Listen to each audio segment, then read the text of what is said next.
Welcome everybody. This is the 7th in the HearMus seminar series. And today we're joined by speakers Ian Wiggins and Adam Hill. And they're going to be talking about hearing health in the live event sector. If you need the transcription along the bottom, then you should be able to bring that up with the captions. You can hide those or show those depending on your needs. And this will be recorded. So yes, welcome. Ian is a senior research fellow in the Faculty of Medicine and Health Sciences at the University of Nottingham. He obtained a first degree in computer systems engineering from the University of Warwick, followed by a master's degree in audio acoustics from the University of Salford, before completing his PhD in the MRC's Institute of Hearing Research at Nottingham. Ian has expertise in psychoacoustics and worked for many years with architects in London as an acoustic consultant, and expertise in neuroimaging, hearing aids, cochlear implants, spatial hearing, signal processing, multisensory integration, and tinnitus. Ian has led an independent research team within the hearing theme of the NIHR Nottingham Biomedical Research Centre, which focuses on understanding and alleviating the challenges of listening in complex everyday environments. And he's chief investigator for the Nottingham Hearing Bioresource, a large-scale collaborative project that aims to transform the future of audiological care. Ian has also acted as a consultant to the World Health Organization, supporting the WHO to develop global safe listening standards for personal music players and entertainment venues as part of the Make Listening Safe initiative that we're going to be hearing about today. Adam is Associate Professor of Electroacoustics at the University of Derby, where he co-leads the Electroacoustics Research Lab and runs the MSc in Audio Engineering programme. He received his PhD from the University of Essex, an MSc in Acoustics and Music Technology from Edinburgh, and a BSc in Electrical Engineering from Miami University.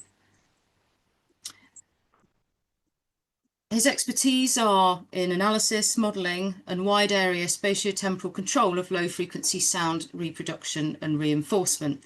Adam works as a live sound engineer for GAND Concert Sound, where he's designed and operated sound systems for over 1,000 artists. He's chair of the AES Technical Committee on Acoustics and Sound Reinforcement, and has a membership of a very wide range of different societies, including the Audio Engineering Society, the Institute of Acoustics, and the Institute of Electrical and Electronic Engineers, as a chartered engineer himself. So that's a lot of different research expertise, both in academia and in industry. Today, Ian and Adam are going to do a joint talk, which is going to be in 3 parts. And they're going to talk about various initiatives that they've been involved in to protect the hearing health of performers and audience members at live events. This includes the World Health Organization's Make Listening Safe initiative, the Healthy Ears Limited Annoyance, the HELA Initiative, and also the Nighttime Industries Association's Listen for Life campaign. So without further ado, Ian, if I can welcome you to come on and talk, we're really looking forward to hearing what you've got to say. You certainly can. Thank you, Alinka. Thank you, everybody, for joining today. And thank you to Alinka and Kai for putting together this really interesting and unique seminar series. And it's a pleasure to be invited to present as part of this. So, there we go. So my job today is to introduce you to the WHO's global standard for safe listening venues and events. And what I wanted to do was tell you a little bit about how this document came into existence and what's included within it in terms of the features and requirements that it places on venues and events. So this originates as part of the WHO's Global Make Listening Safe initiative, which was launched in 2015 and it has the aim of realizing a world where people of all ages can enjoy recreational listening without risk to their hearing. And as you can see from the infographic on the right, the WHO particularly identified young people around the world as being at risk of suffering permanent hearing loss due to unsafe recreational listening practices. So this initiative has three main pillars, the first of which is the creation of evidence-based standards around safe listening. And then there's a program of work aimed at increasing awareness of this issue, and also a program trying to encourage investment in research in this topic. So Make Listening Safe is led by Dr. Shelley Chadha at the WHO. But over the past 10 years, they've run a series of consultation meetings, generally hosted in Geneva, where WHO headquarters are. And these have been attended by people from a very diverse range of walks of life, and really diverse opinions about this topic, from people who are fervent supporters of hearing conservation and hearing protection programs, and on the other end, people who are absolutely adamant that any restriction on individual freedom or artistic freedom should be avoided at all costs. And, you know, variety of opinions somewhere in between those two. So it's led to some really engaging and stimulating discussions along the way. And if anybody's interested in this topic, there's actually a 10-year anniversary consultation for the Make Listening Safe initiative due to happen at the start of July. The World Health Organization has worked closely with the International Telecommunications Union, the ITU, on this topic, and this meeting will be held at the ITU headquarters, but it's a hybrid meeting, so you can also attend online, and there's a couple of days left to register for this meeting if you're interested in learning more or making your own voice heard. So in terms of the evidence-based standards, the first kind of product of the Make Listening Safe initiative was a WHO-ITU joint standard for safe listening devices and systems. So this is really aimed at sort of personal music players and smartphones, especially, given that that's where most people are streaming their music from these days. And the general direction of travel here was to sort of recognize the importance of the cumulative sound exposure to an individual's risk of hearing loss. So it promotes the use of personal dosimetry to monitor cumulative exposure rather than just setting a limit for sound level. And then just in recent weeks, they launched a companion standard that's based at the video gaming and esports industries, again, looking at sort of personal sound exposure in that context. However, the document that we're going to talk about today is the Global Standard for Safe Listening Venues and Events, which was published by the WHO in 2022.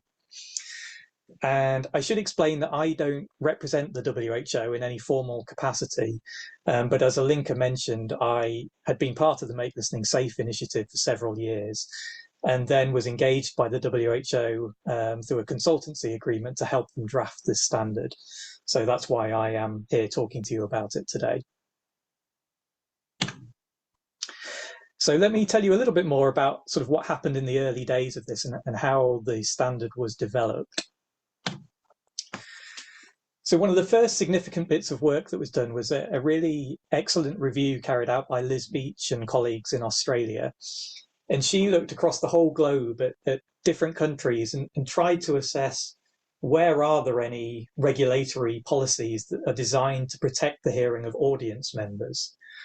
And the answer is that there aren't very many places that have that kind of regulation at present. Most developed countries have noise at work regulations, and to a greater or lesser extent, they apply to workers in entertainment venues. But in terms of actually protecting the patrons who go to those events and venues, there's not so much in the way of regulation.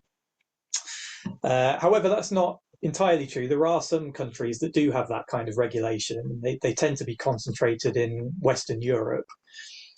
But even where there is regulation in place, there were discrepancies between countries in terms of what the actual requirements are and what sorts of features are mandated in the regulations.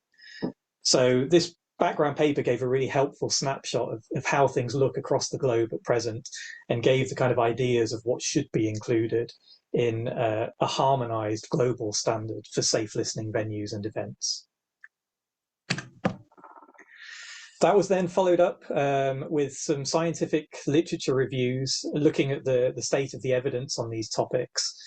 Joss Mulder and Siobhan McGinnity in Australia again conducted a really thorough and broad-ranging review of these issues of sound level measurement, monitoring and management in live music venues of different types and size.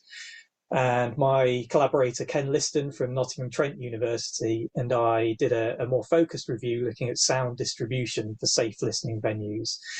So looking at the way sound systems are able to how able a sound system is to deliver an equal sound level across the audience area, and how that can help or hinder the creation of safe listening conditions. WHO then did really extensive consultations and in-depth interviews with people from across the music industry to understand their viewpoints. And an online survey was conducted in multiple languages to explore the attitudes of the younger people who were the patrons of these events and venues, to understand their attitudes towards different types of safe listening measure that could be introduced. And the results of that survey have since been published in a peer-reviewed publication. And then they had more of these kind of open consultation sessions where people from diverse backgrounds were invited to attend and share their experiences. And in particular, we looked for examples and case studies from around the world to really help get a feel for what works and what should be included in the standard. So here is one of those stakeholder consultations that happened at WHO headquarters in Geneva a few years back.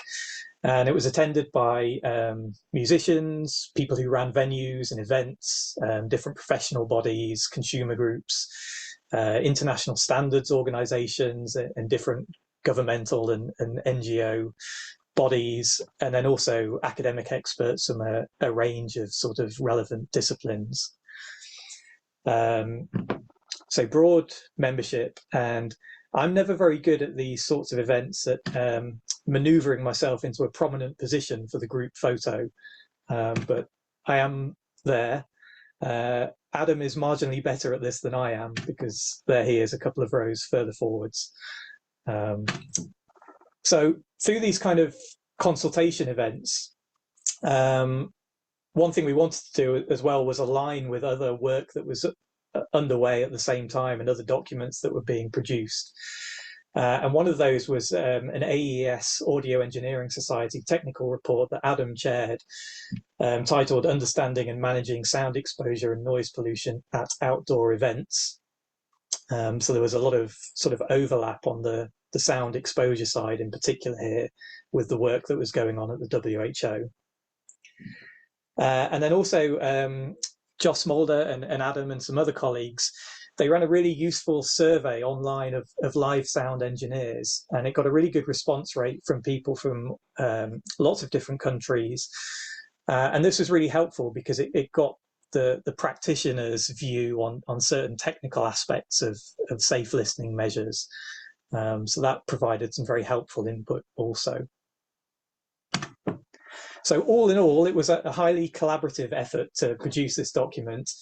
There was a kind of formal technical working group of people who were involved in its production, and then also a longer list of wider people who contributed, either by providing case studies or reviewing and commenting on drafts of the standard.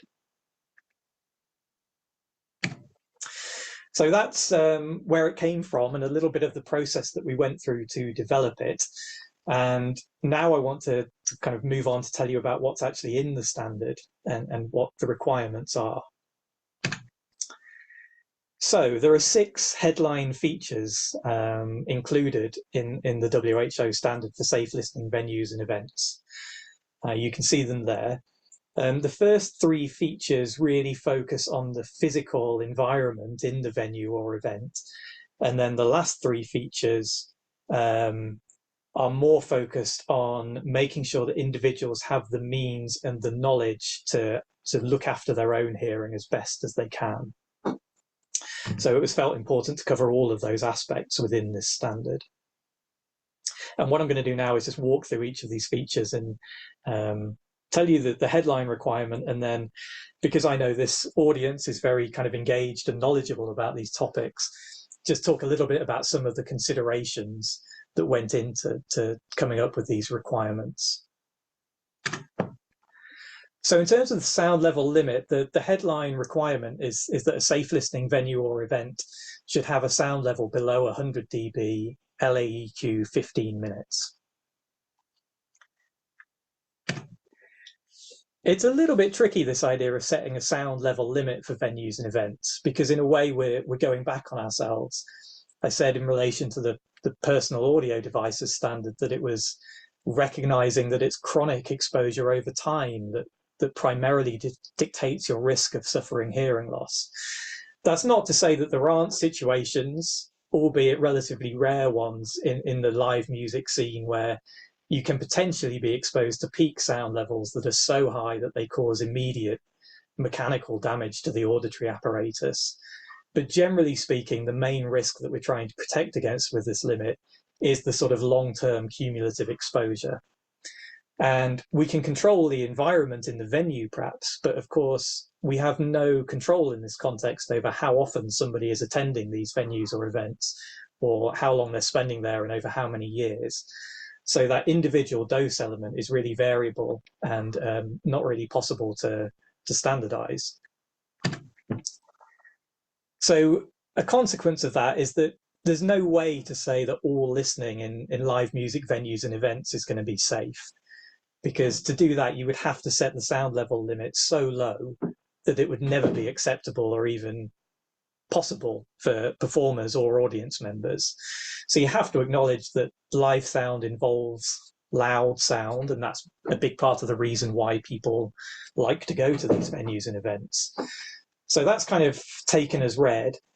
And so what we're doing is not saying we will make this always safe, but it's about curbing the extremes and really challenging sometimes existing attitudes that the sound level should just be as high as we can make it, because higher sound level equals better. And I think for anybody sort of really involved in professional audio industry, they know that there's a distinction between the loudness or the sound level and the quality of the sound system. And so what we want to do is promote kind of higher quality sound, but a reasonable level that doesn't just push things to the extremes.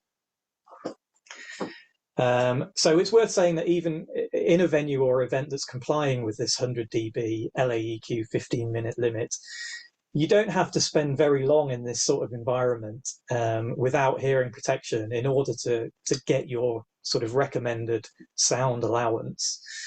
So the standard for personal listening devices, the recommended limit there is equivalent to you listening at a sound level of 80 dBA for 40 hours a week. And actually, you would only need to attend one event for a couple of hours each month in order to get that equivalent amount of energy arriving at your ears. So we call it a safe listening standard, but if you really want to make sure that your ears are not at any risk of suffering hearing loss, you do need to take additional individual steps to look after your hearing. And just to note that the standard does recommend a reduced limit for events targeted at children, just recognizing that the developing auditory system probably still has greater susceptibility. And obviously the scope for people of a younger age to be exposed to high sound levels for many more years to come is also a potential risk. So again, it sounds simple, 100 decibels, but of course, people who work in this area know that there are different ways of measuring sound levels, and that has different implications. So just to note that because this is an LAEQ measurement, that of course means that it's measured with the A weighting scale. And A weighting really predominantly focuses on mid-frequency sound. So anybody who's involved in live sound may know that if you look at the typical spectrum of a live sound environment, there tends to be a really dominant amount of energy in the low frequency region, a lot of it falling below 100, 125 hertz.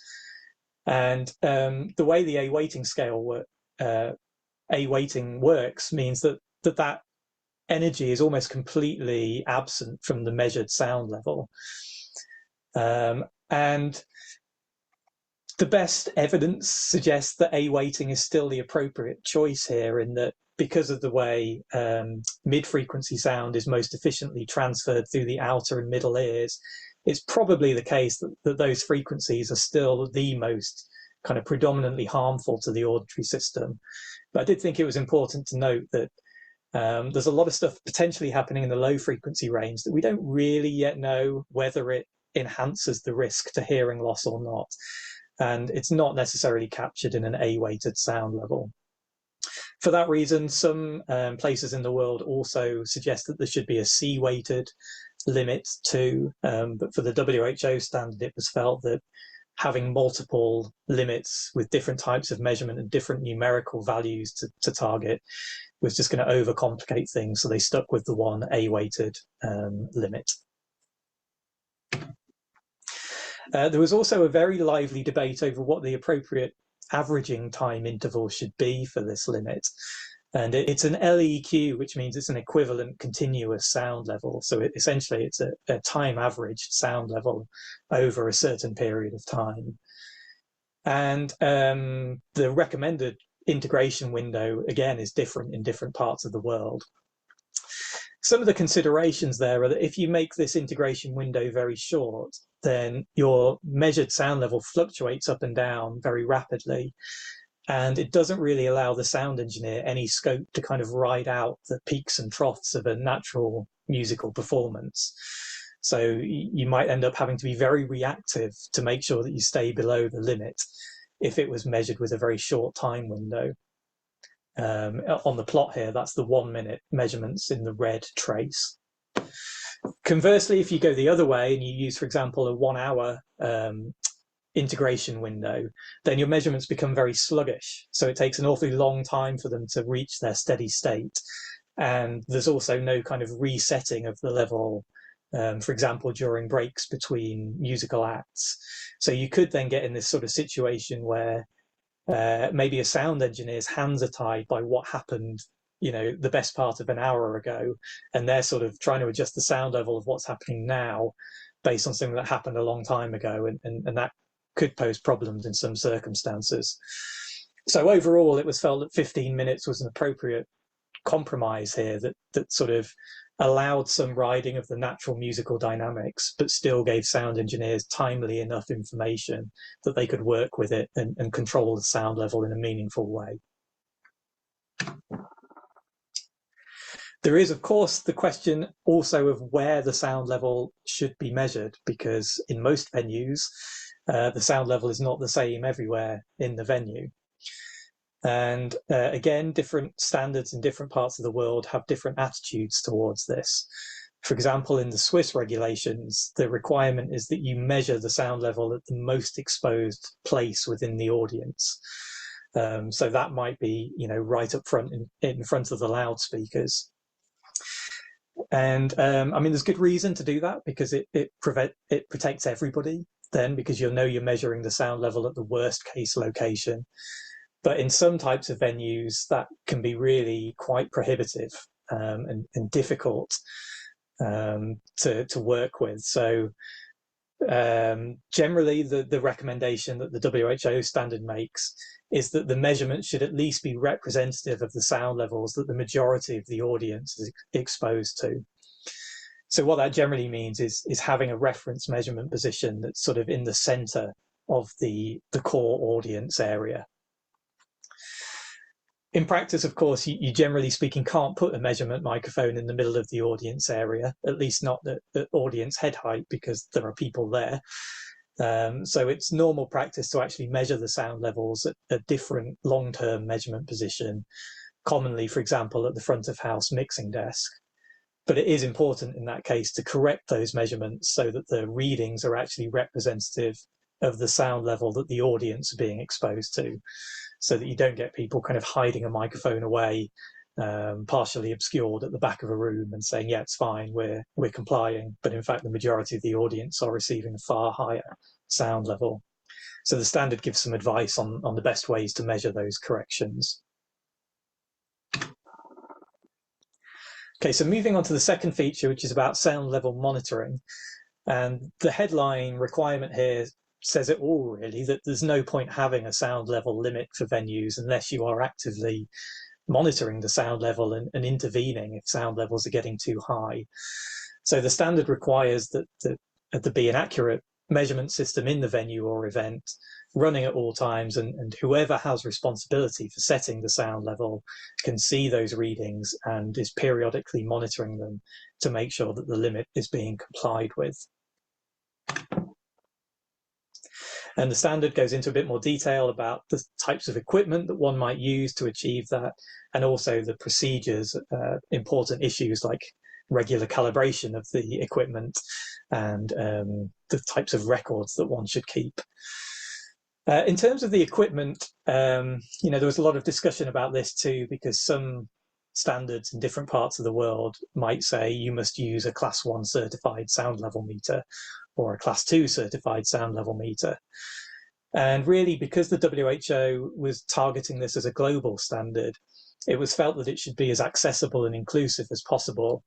And so recognizing that in certain parts of the world, those kind of measurement devices could be prohibitively expensive, there was a desire to sort of allow the most flexible use of equipment that we thought was still suitable. So what we said was that the measurement device should meet the main performance requirements for a Class 2 sound level meter. And that doesn't necessarily mean that it has to be a Class 2 sound level meter, but in terms of its repeatability and its accuracy, it should be comparable. And there's been some published research to suggest that, particularly if you use a calibrated external microphone, certain types of smartphone are capable of meeting that level of performance. So it sort of opens up the types of equipment that can be used. So feature 3 is still about the physical environment, and it's about the venue acoustics and the sound system. And they should be optimized as far as is reasonably practicable. So this really recognizes that if you want to have safe and high quality listening experiences, the sort of prerequisites, generally speaking, are venue acoustics that are well suited to amplified music, a well designed and well installed sound system that's of good quality, and then also good cooperation between the performers and the sound engineers. And so this feature 3 sort of looks at each of these elements and tries to make recommendations about what should be done in an ideal world. So a significant amount of the feedback that we got during the consultations on this was that particularly venue acoustics is one of the most significant reasons why compliance with sound level limits can be really hard to achieve in practice. And as you probably guess, overly reverberant venues is one of the main challenges that people face. Part of the reason for that can be that when you put a typical live band setup on a stage in a small enclosed venue that doesn't have much absorption, even the acoustic drum kit on its own can pretty much take you up to the recommended limit. And then, of course, you probably want to reinforce the drum sound a bit electronically to get the right sound. And then you add in the other instruments and the vocalist, and already you've exceeded the limit. And so that leaves the sound engineer with no headroom during the performance to control the sound level effectively. So in those types of venues, the introduction of additional acoustic absorption is particularly important. The other issue is not necessarily so direct in that it's the buildup of reverberant energy, but if you have a venue that just generally doesn't have good acoustics, so maybe it has uncontrolled low frequency acoustic problems, you can face a situation where the sound engineer is fighting against the poor acoustics of the venue. So the sound engineer is constantly trying to adjust the mix for greater clarity and impact, but you can get into a sort of negative spiral of constantly upping the level, trying to make things clearer, but you never achieve it because it's the acoustics that are the limiting factor. But that's another way in which sound levels can creep up inadvertently. So the venue acoustics are important. Sound system design is important too, and I mentioned this earlier about uniform sound distribution. And generally speaking, a professional sound installation, the main design goal is often to achieve a uniform distribution across the audience area. So a really positive aspect of all of this is that the things you would do to make listening safer are the same things that you would do to make listening better. So the two go hand in hand, and they're not at odds with one another. So generally speaking, what you want is for everybody to be able to enjoy the sound at a comfortable, satisfying but safe level.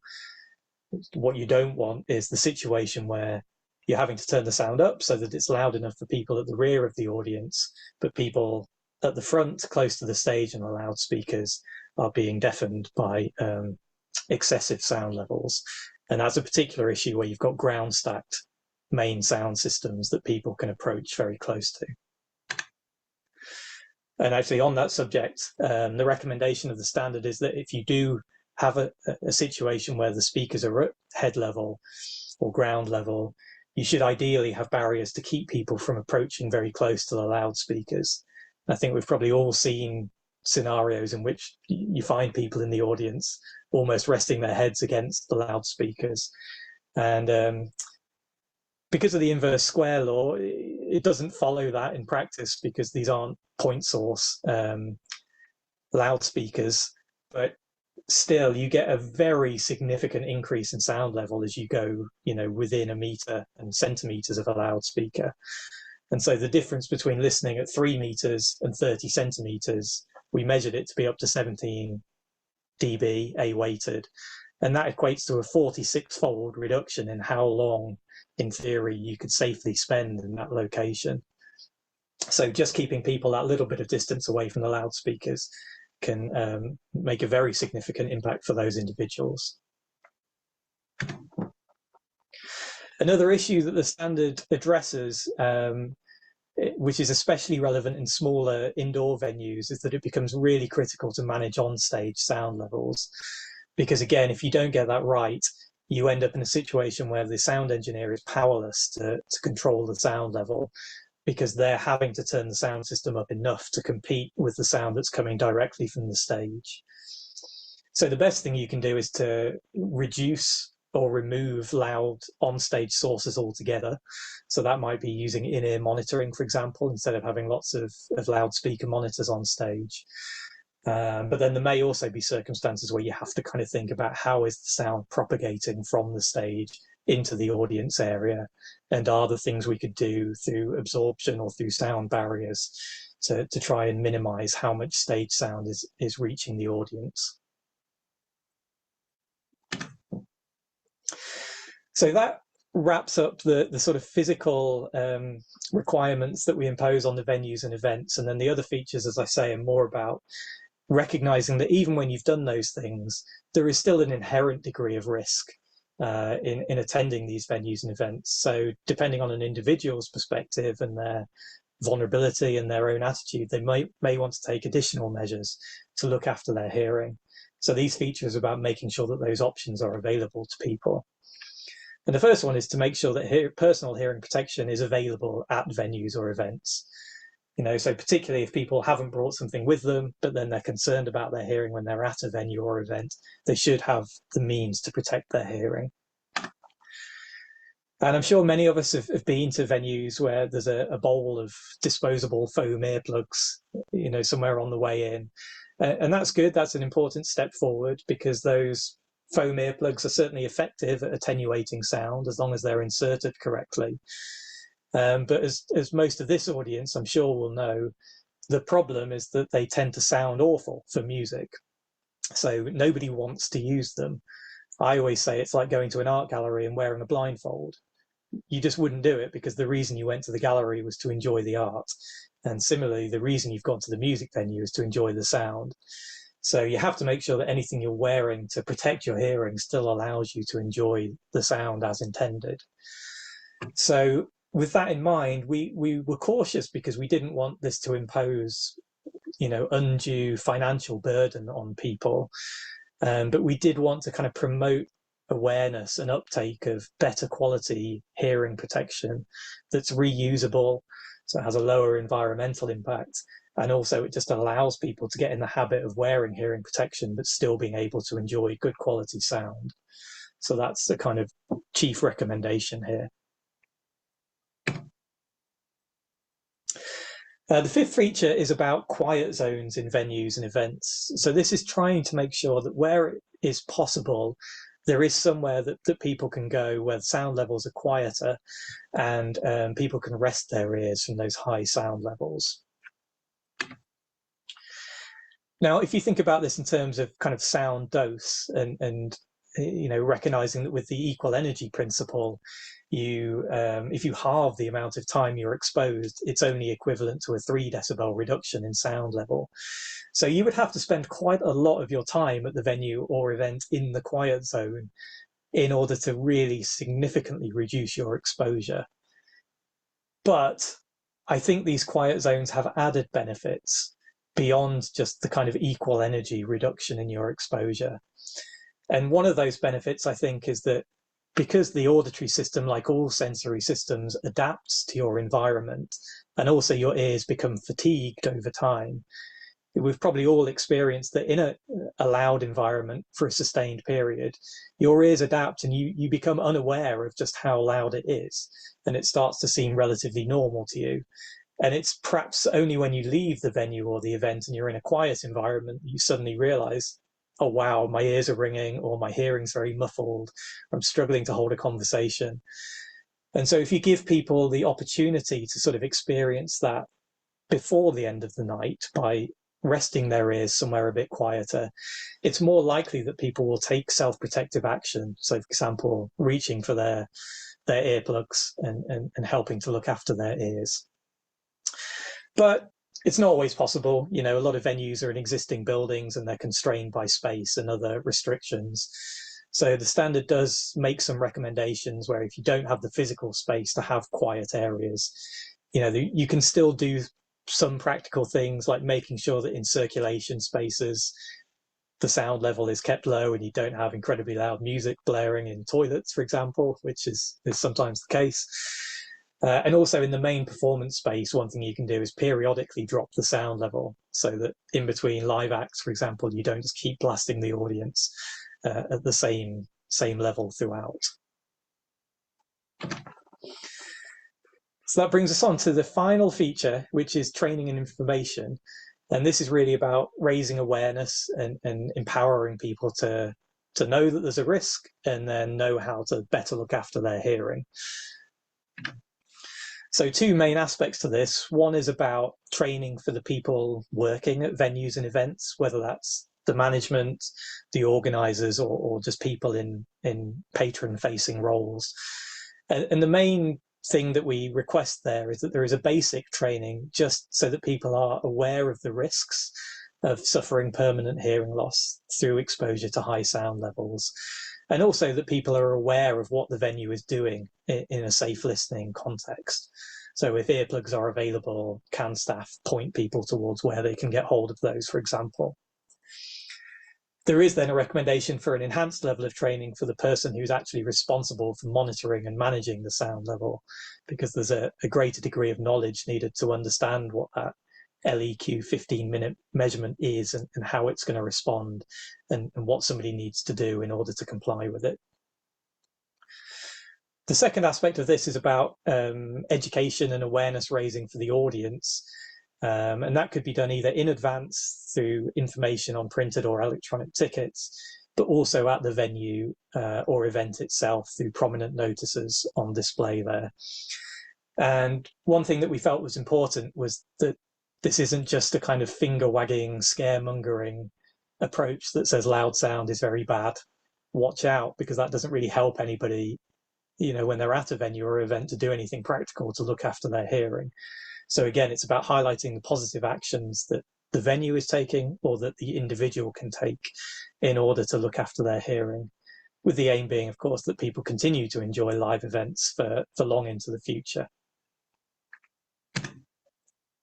So they're the 6 features of the standard. The document also includes a section on adoption and implementation, which briefly sort of makes recommendations for how different stakeholders could work with the standard and adopt its recommendations, whether that's by governments forming policy and regulation or awareness building schemes, or through voluntary adoption by the people running venues and events, or indeed embedding some of this into educational programs and professional development programs. And it's really heartening, I think, that especially the latter two, there seems to be a sort of building momentum that the professional audio world is recognizing that they have a duty of care and that there's a degree of professional pride in delivering high quality listening experiences that also keep people's ears safe, because it's in everybody's interests. And I think there are certainly advantages if this mission can be achieved more by those means and less through top-down government regulation and enforcement. And I just wanted to close by mentioning one of the case studies that we included in the standard, which is a not-for-profit organisation that they have in Norway called Culturum. And this is an organisation that provides grant funding to venues and events, and it supports them with things like performing an acoustic assessment of the venue, installing acoustic treatment, upgrading the sound system, and also maintaining all of that so that things are in good condition. And I think this is so crucial because, you'll all know, I'm sure, that grassroots venues in particular almost always operate on a shoestring financially, and they're in constant peril. And really, there are a lot of people who love music involved in this bit of work, and the last thing anybody wants is for this sort of mission for safe listening to result in further closures of venues. So I think support for venues to achieve these things is really crucial, and we would certainly encourage greater use of this sort of initiative in different countries around the world. So thanks very much for listening. I hope it was interesting to learn a bit more about the standard. Shortly, Adam will tell you a bit more about some implementation and further work that's being done in this area. But I welcome any questions you may have in the meantime.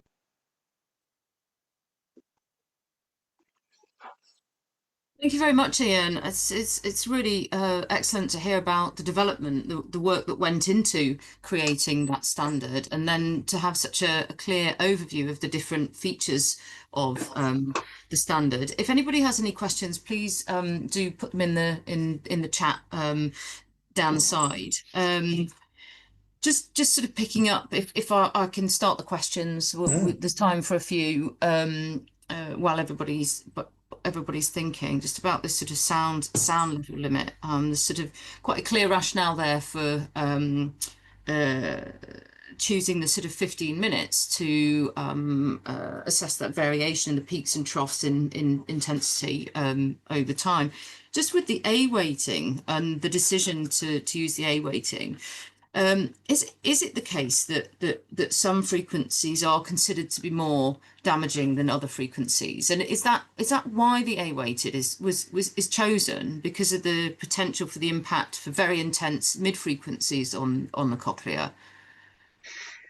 Yes, I think to a degree. I mean, a lot of it is just the historical use of A weighting and everybody says, oh, it makes the measurements representative of human hearing sensitivity.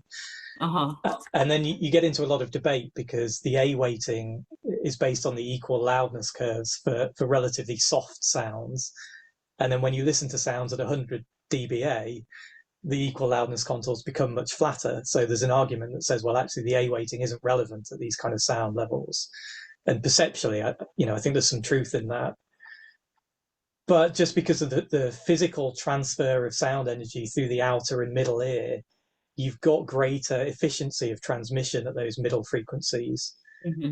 So if the sound levels in the environment are, like a white noise, it's uniform across all frequency, you're going to get more energy into the cochlea at those mid frequencies, mm-hmm. because that's where sound transmission is most effective through the human peripheral auditory system. So I think that's part of the reason why A weighting remains in such common use for these types of assessments. Another aspect of it, I think, is that it's relatively practical, because the more you include the low frequency information, if you take a C-weighted measurement, you can get much more spatial variability, depending where in the venue you make your measurement. You might have modal effects in smaller venues, for example, that mean that you move a couple of meters in one direction or the other, and your measurement changes very significantly.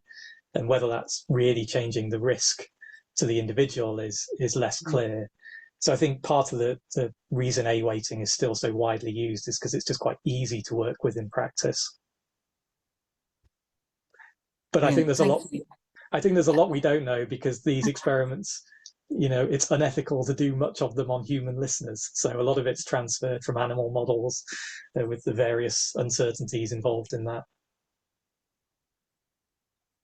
Okay, we have some questions in the chat. If anybody wants to, Ian, if you want to stop sharing, we could bring up the sort of profiles. I'm going to read the questions out, but if anybody who's posed a question wants to sort of come on and give your question, then please do interrupt me. Agnes, as an audiologist, I often get questions from patients who attend live music events about high fidelity earplugs that protect hearing without compromising sound quality. Since you've already discussed the difference between foam and high fidelity options, could you share your thoughts on specific cost-effective models for noise reduction? Also, how important is it to consider the NRR, noise reduction rating, or SNR when selecting earplugs for concerts? Is there a minimum rating you recommend for safe listening at indoor or outdoor events? And do most brands clearly specify these ratings to guide buyers? Okay, lots in there to unpack. Maybe bring that question up along the side yourself so that you can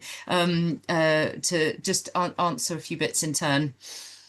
Yeah, sure. I mean, lots of interesting aspects to that question. And in a way, I don't feel very well qualified to offer advice on this, because I have my personal experience with certain types of hearing protection, but I haven't done a review of the whole field, and I haven't personally tried them all.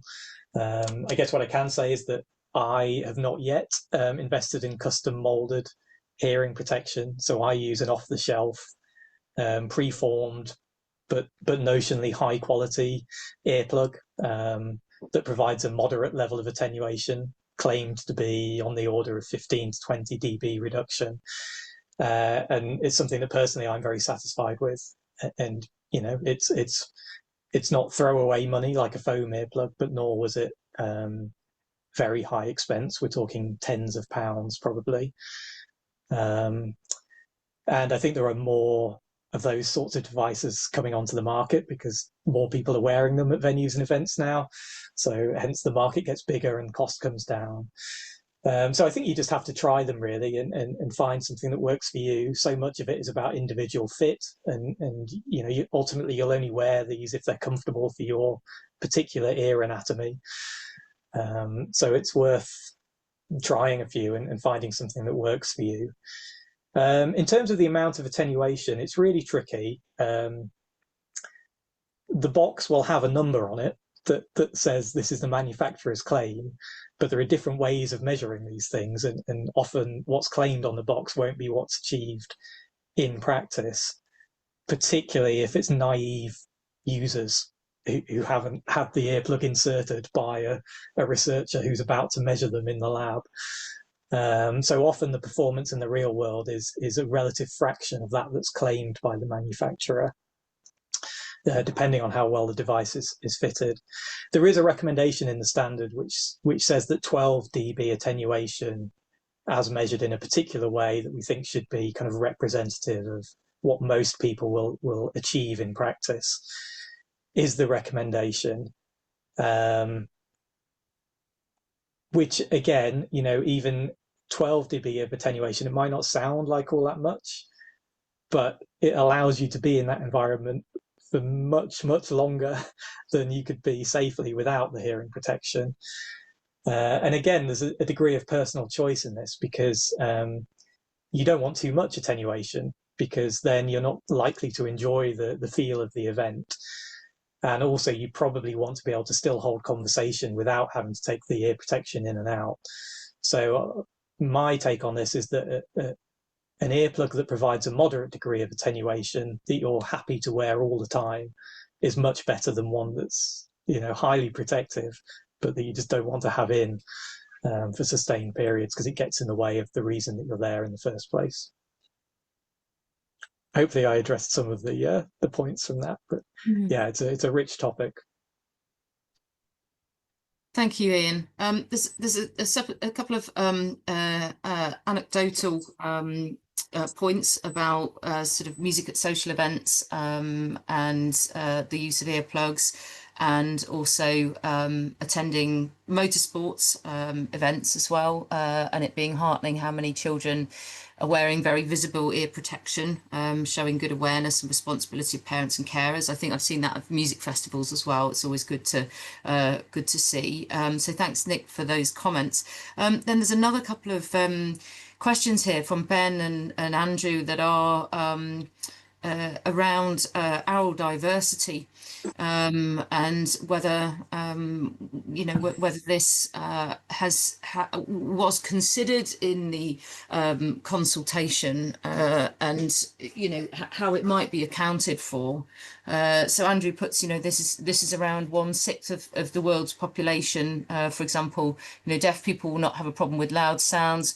But they may have a problem with certain types of vibration. On the other hand, and of course you'll know this, Ian, that someone with hyperacusis will probably struggle at much lower levels should they be excluded from attending these events. So so these next questions from Ben and Andrew are about oral diversity and how that was factored into the development, if at all, of this standard. Well, there were certainly stakeholders at the consultations representing those views, and different groups of individuals. How much of it made its way into the standard? I think the honest answer is probably not so much, and I think that's really because of the nature of developing something like this. It is a bit of a one-size-fits-all. And it's about introducing some reasonable protective elements for the population at large. One thing that the standard is, we were keen to emphasize, is that the sound level is not a target.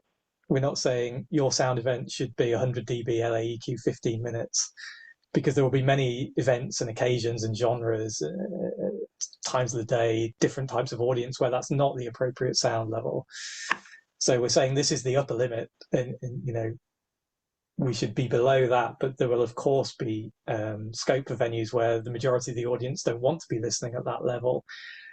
And I think that's a big area for the future, is to take more account of what the audiences really want, rather than the sound level being set by one person who may be wearing hearing protection themselves, or may have a degree of hearing loss, who knows.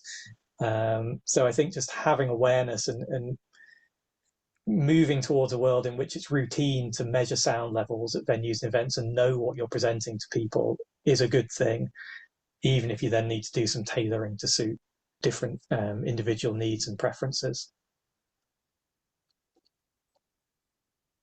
Thank you, Ian. There are a few more comments, but I think at this point I would invite Adam to come on and give your presentation. I'd invite and I think you're going to do it in 2 parts, so we're going to have another sort of Q&A after the first part of your presentation. Ian, if in the meantime you could just have a look at those comments while Sure. Adam's starting as well, and it may be that we can sort of bring those in when we have our next discussion. But thank you. Keep those comments and questions coming in the chat. That'd be excellent.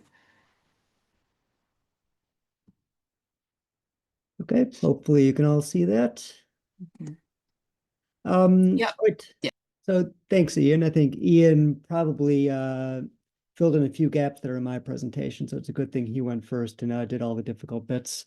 I'm essentially in this first bit of the presentation going to be giving you some holiday snaps from Ian and I's holiday we went on a year and a half ago. We did a little bit of work then as well. But what this is all about is the first large-scale implementation of this World Health Organization global standard. And this is one that we did at the tail end of 2003 at the Serendipity Arts Festival in India. So this all came about due to this guy in the corner of the screen. That's Ricky Kedge. He's essentially a musical superstar in India. Ian and I always have a laugh kind of being linked up with Ricky on LinkedIn. His posts are just in a completely different world to what we're posting on there. We're posting about the odd research paper and conference we're going to. Ricky's posting photos where he's got Macron on one side of him and Modi on the other side, just having dinner with these world leaders, or getting an invite to go see Biden in the White House. He lives on a whole different universe to the rest of us. But he's a really engaging and interesting guy, and genuinely a good person who wants to do well for the world. So Ian and I met Ricky through this Make Listening Safe initiative at the WHO, where we roughly go every year in the summertime to have these stakeholder meetings. And I met Ricky in line waiting for lunch at one of these. We were both kind of very excited that they were serving pizza that day. As you can imagine, in the World Health Organization headquarters, they're serving you very healthy food. But we found one day a week, they give you pizza.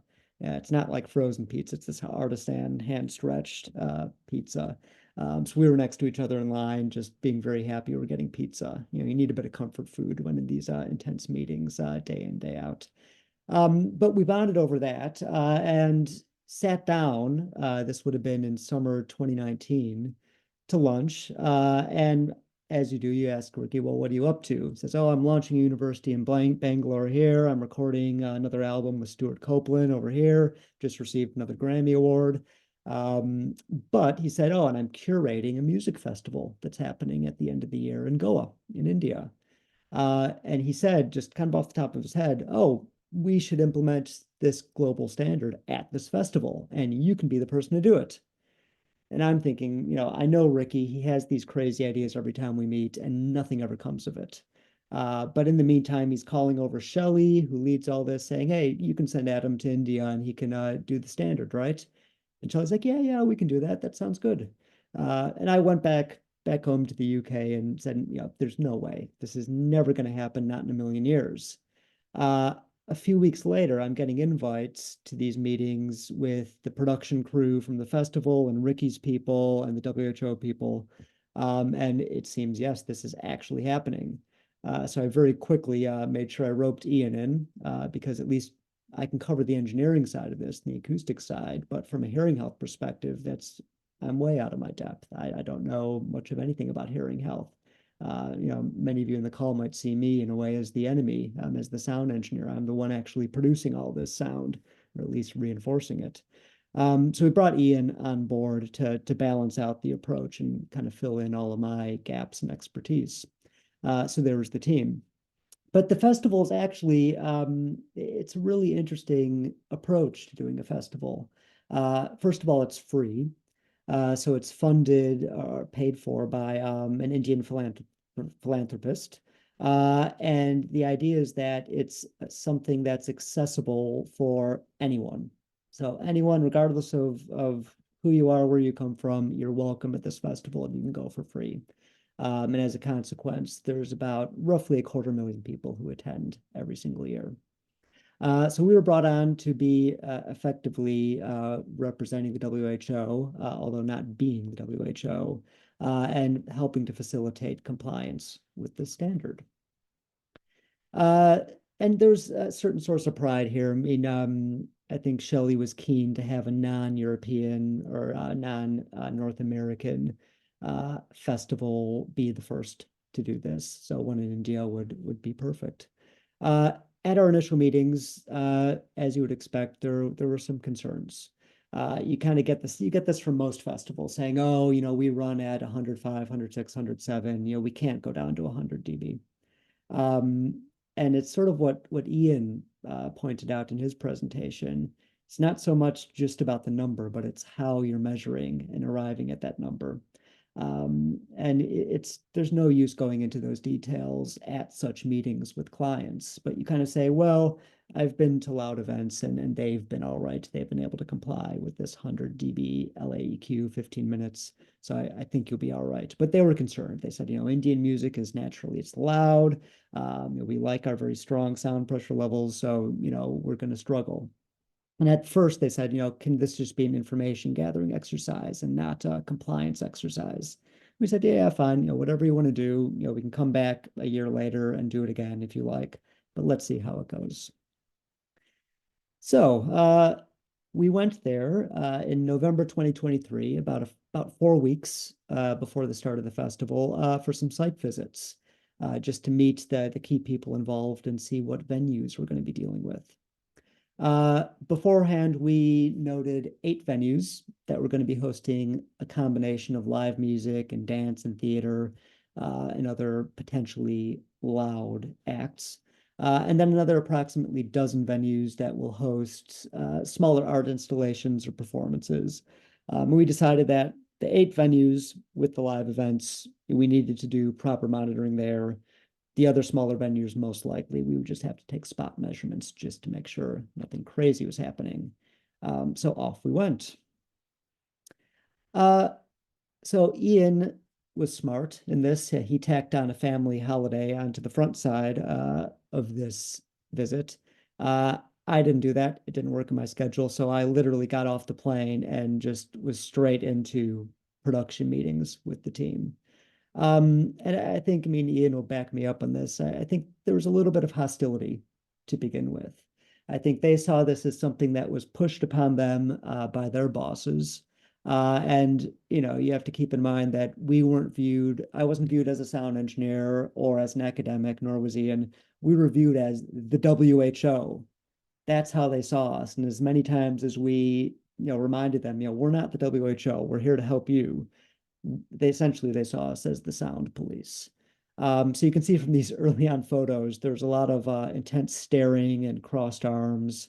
They didn't seem too happy with us being there, which is unsurprising. I've been on the other side of this as a sound engineer, and it is a bit worrying when someone comes in after you've been planning something for quite a while and says, okay, here are all these other rules you need to follow. Luckily, Abhishek, who's an extremely well-known, well-regarded production engineer in India, essentially, if a big tour goes through there, he's the one managing it. We managed to get him. I'm not sure it was over lunch. It might have been over coffee in the afternoon, but we caught him for a sit-down meeting. And basically, we just went through feature by feature of the standard and explained in real terms what this would mean for this festival. And I think once he realized that we're not asking for much and we're really doing the bulk of the work here, he was like our best friend, taking us around, showing everything. And since he was the boss of all the technical crew, essentially, if anyone was giving us any problems with doing anything we needed or helping us out, all it took was one WhatsApp message from Abhishek and things happened. So it was a good person to have on our side. And I think without him, we would have gotten very little done over there. So it's very important having the right people on your side for these initiatives. So a quick idea of the venues that we encountered on this site visit. This was Nagali Hills. It doesn't look like much. It's a big field. They'll put a big festival stage in there and have a show. To be honest, this was probably the most straightforward venue out of all of them. You could say this is anywhere in the world and it'd be the same deal and same sort of stage going in there. So easy. We also had this place called the Art Park. So this is in a little wooded area right off the water in Panjim. And essentially this was kind of going to be at night, sort of the rave stage, and during the day kind of have a mix of R&B and jazz and blues and that sort of thing.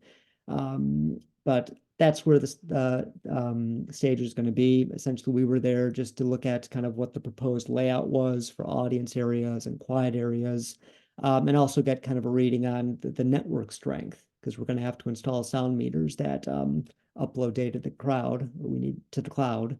So we need to make sure that we're getting our data from the meters and to us in real time. This one was an interesting one. This was a venue called PWD. A cool thing about the festival is that they will help invest in rundown buildings in Panjim that are essentially left over from when the Portuguese left in the 1960s and are in disrepair. The festival will help, well, essentially pay to renovate and refurbish these venues on the condition that they're allowed to use the building as a venue for their festival. So PWD was the venue of choice for this iteration. And this is what we encountered. Keeping in mind, this is 4 weeks out from the festival, which is a bit worrying. But we were assured, everyone said, yeah, we'll be fine. It'll be ready in 4 weeks. So yeah, Ian and I just kind of smiled and nodded and said, okay, we'll see. But there we go. So that would be interesting. But the stage would be in this outdoor bit you can see in the middle photo there, right along the river. We had this HeLA Academy as a new auditorium that was opening that night when we were there. So they were just commissioning the stage lighting rig while we were visiting. Again, quite straightforward. It's a modern day auditorium with a modern day sound system, decent acoustic treatment. We weren't too worried. And the sound system you can't even see, but it was flown behind the drapes above the stage, but sort of already following what's set out in the standard. There were two black box theaters, one called the Theater, which would be set up in this courtyard area outside a cinema. And then there's another one called the Foundry, which would be just around the corner. So we really had no information other than something's going to be built here by the time you come back in a few weeks. There's also a venue that was a parking garage. So acoustically speaking, terrible. But we breathed a sigh of relief when we realized they weren't putting bands on in here, but it was more of a theatrical production. So we weren't too worried about this, but yeah, they were having two locations for this. One was, I believe, on the 3rd level, and one was on the top level of the parking garage. So that not much to see there. And then the last one was a river cruise. And we asked, okay, could we see the boats that you're going to use? It said no, because we haven't secured a boat yet. So all I can show is a nice picture of the river as sunset approaches. But we'll come back to that when we talk about how we actually did this. So those site visits resulted in some concerns, some challenges. From an engineering point of view, where exactly are we going to be able to place the sound level meters to give us reasonable data capture? And how are we going to power them? For the hearing protection side, I know Ian spent quite a long time talking with the production team about how to implement that feature of the standard, and their concerns were what is available in India. They didn't want to jump through all the hoops of trying to import something over the month leading up to the festival. But so Ian was kind of walking through them. Well, here are some good ideas of things you can get. Here's the kind of leading options for this, but sort of left it with them to say, look, this is what they should be. Here are the boxes to tick. Let's resource them before we return and have a festival in less than a month's time. There were also some concerns about how we reach the staff and volunteers in terms of training them and raising awareness over what they need to know for the standard. Again, it was a bit hazy, a bit murky there about how we're actually going to reach them. There's some talk about a WhatsApp chat that we can just message on there. Is that good enough? I don't know. But it was kind of left floating as we came back to the UK. Similar thing for public signposting. How are the attendees going to be made aware that the festival's complying with the WHO standard and what they can do to protect their hearing? Not much was discussed or decided at those initial meetings. Production schedule was a bit up in the air. We weren't quite sure when we were going to get access to the venues.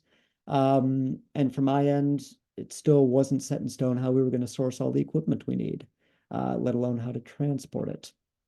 So a lot of things to think about, keeping in mind this is middle of the term at our respective universities, so we were busy with lots of other stuff. We couldn't just focus all our time on the festival.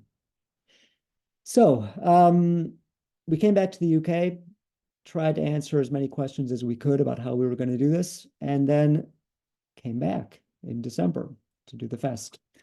So I was lucky that I had a good relationship with a guy named Chris Beal, who for many years was technical manager of SSE, which was at the time one of the biggest hire firms in the UK for live events. And I met him years ago when I was still a teenager working in the States as a sound engineer. He came over to support us on a really big show in Atlanta, I think.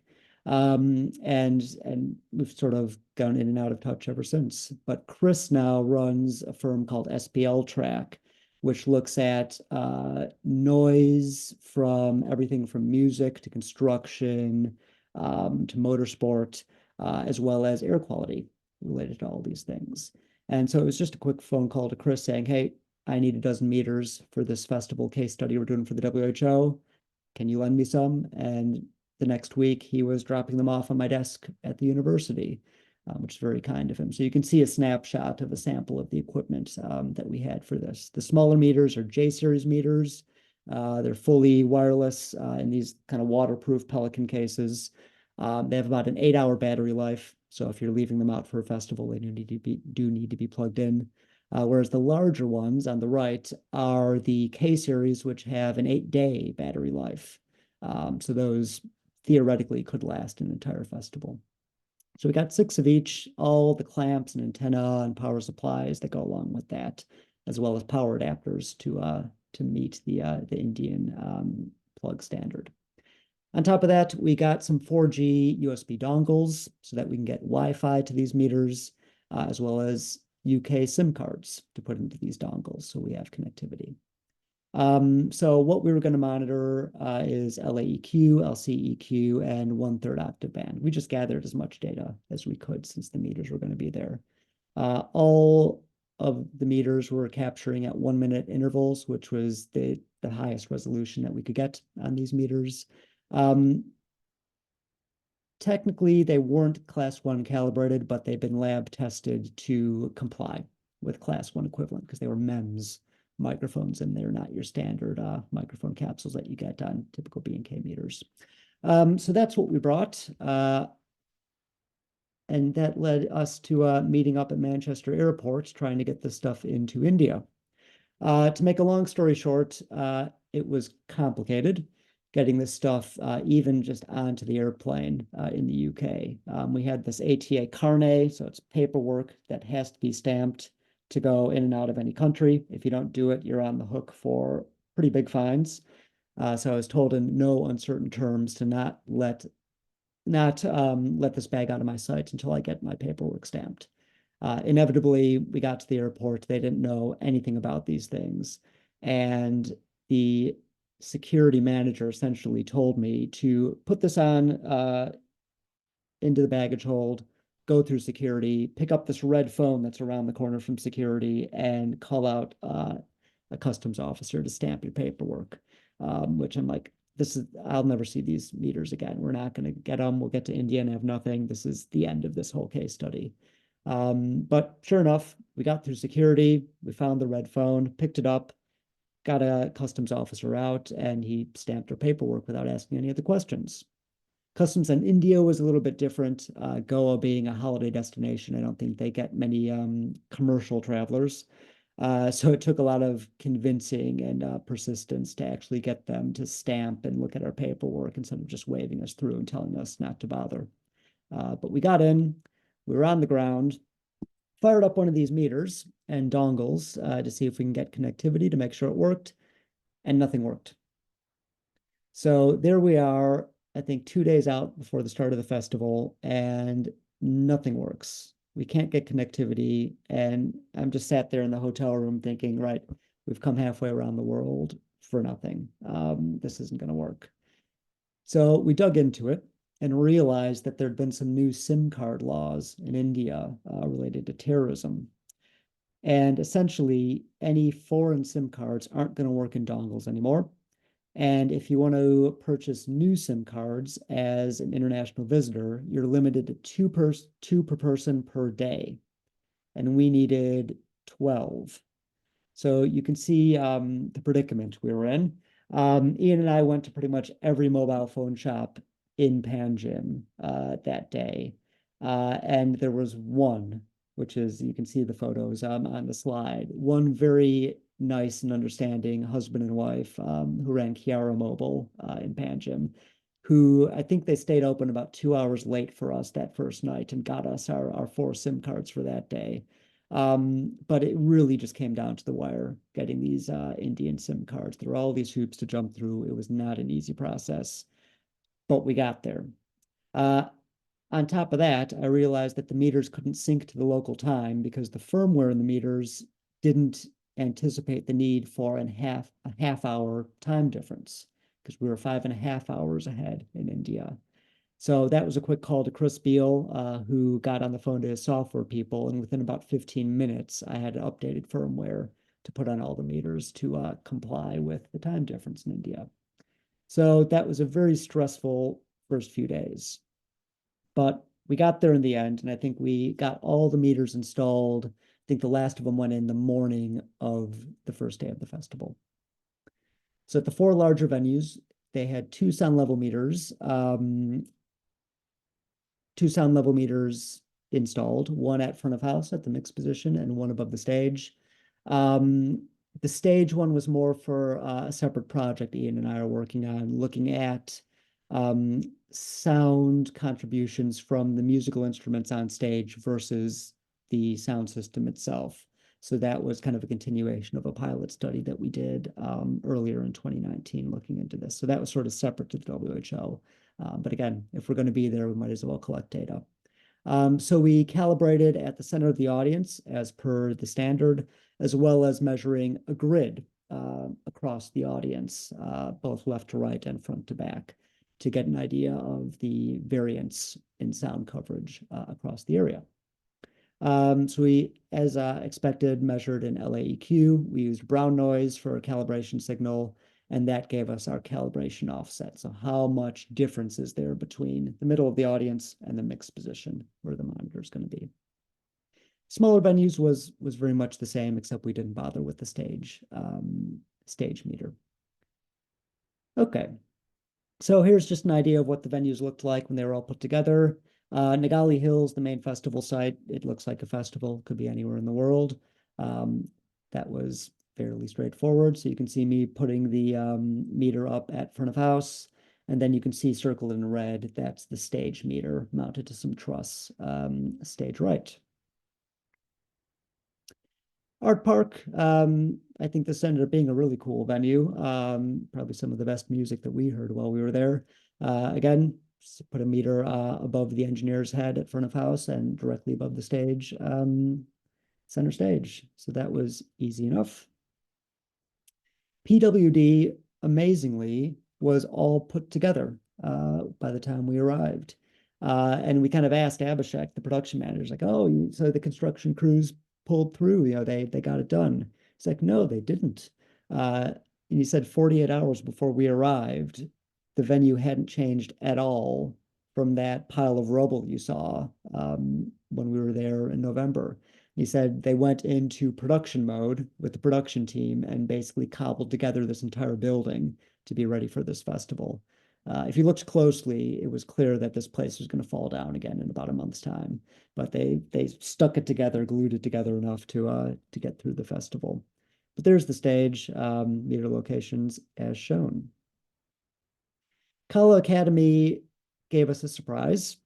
We turned up there to find that they weren't using the house sound system, but were using a ground-based sound system. You can see in the right side photo how close that sound system was to the front row of the audience. This raised some concerns. I think we did have some talks with them saying, look, can you barricade off those front rows? And they said, look, you know, there's some quite high profile people who have paid for those front row seats and they need to be there. And it's going to be sort of insulting to them to make them sit in the second or third row, even if no one's in the front row. So we have to keep it open, which means that it's going to be problematic from a sound exposure point of view. So we'll give you the numbers in a minute about how that went. Otherwise, this venue was all right. And it was air conditioned, which gave us a nice break because it was, yes, it was very hot when we were there. The Black Box Theater, again, it was more theatrical performances that were happening there. So 1 meter up at front of house, and away we go. No real concerns with that. Same with the other Black Box Theater at the Foundry, 1 meter at front of house, and all easy. And then the multi-level parking, again, it's theatrical productions there. What they were doing was not going to be super loud, just some sound effects, really. So it was kind of 1 meter setting it up, and that was all fine, no issues. The river cruise ended up being relatively straightforward. It was mostly Indian classical music that was being played. The engineer was right in the middle of the audience anyway, so no calibration was necessary. And that was it. It was quite nice cruise. I think Ian did the hard work of sitting through one of these very difficult cruises one night as the sun set over the river. Not at all a perk of the job or anything like that. But yeah, so we were all set up and ready to go. Now, what proved to be more difficult, well, more difficult on top of all the challenges with the engineering side, is getting a hold of the event staff and volunteers to brief them on all this. And I think this is a photo of Ian briefing some of the volunteers. We were sat at the mobile phone shop getting the last of our SIM cards when we got a message saying, right, the volunteers are here. Come over here in 5 minutes to deliver your briefing. This is your last chance. So Ian hightailed it over while I stayed in the mobile phone shop and delivered the training. And yeah, it was tricky to arrange these. I can't say that we reached every last member of staff, but we did as much as we possibly could while we were there. And it's sort of a question of what do they need to know? They don't need to know the whole standard. So what are the things that they need to know to do their jobs? And mainly it's provision of hearing protection, quiet zones, and general awareness that you need to be careful when exposing yourself to loud sounds.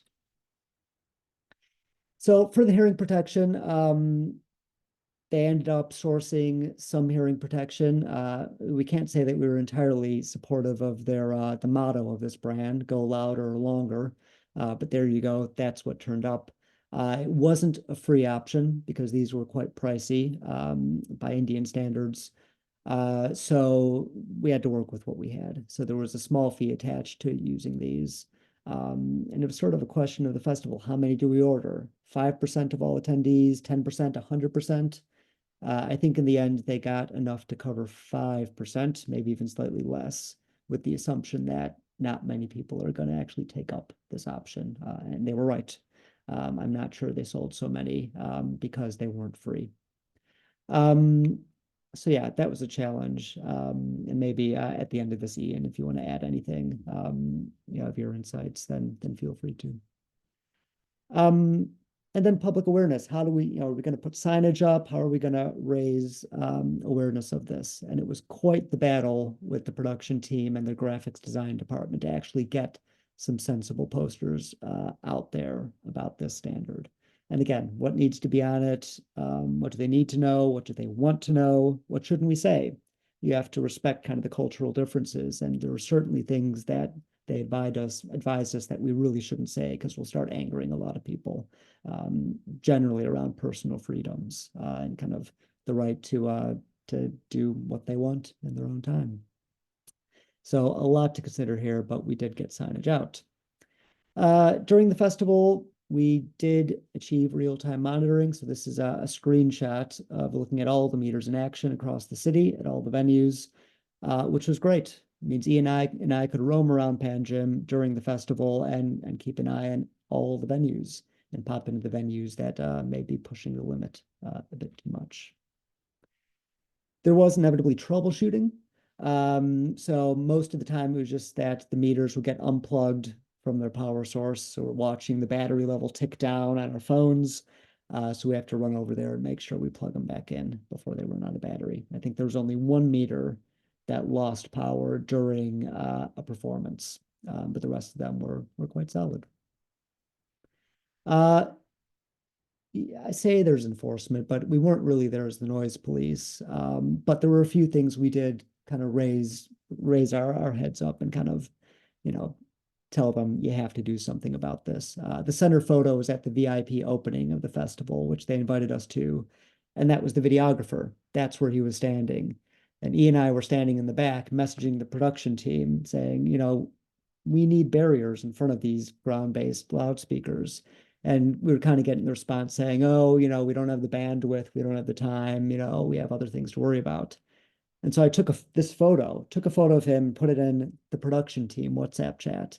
And I think within about 1 or 2 minutes, this guy was being moved and a barrier was being put in place. So I think when they realized that we had evidence that they were allowing this to happen, then things happened. And I think there's only one other venue where we did have to pop our heads in and say, you know what, you need to turn it down a little bit. But otherwise, they were quite good. There were really no issues. You can see that the right-hand photo, that's the sound level meter at the festival stage, the main festival stage. Yeah, those engineers are professionals. Those mixing a rock band, they know how to work to limits. And the one mixing that band was getting every last fraction of a dB out of the system that he could without going over the limit. He was bang on 100. And then at the other venues, we did take some spot measurements, but as I alluded to earlier, there was no real issue. You weren't even getting close to the limit. I think the loudest thing we measured there was maybe in the low 80s. No, there was one thing that was a bit above that, but it only lasted about 5 seconds. So yeah, no real issues there. And then, I mean, this was probably strategic on the festival production team's point of view, but we got invitations to all these VIP dinners that were conveniently during the headliner sets on all the stages. So we attended 2 of these meetings, and I think they thought that, well, we'll get these 2 WHO guys out of our hair while we're doing, our loudest shows. But little did they know we could follow it all on our phone and send messages if there were issues. So they didn't really get rid of the issue of having us looking over their shoulder, but we got a couple nice meals out of it, which yeah, were very good. Okay, so how do we do? For feature 1, this is a little graphic Ian put together quite usefully.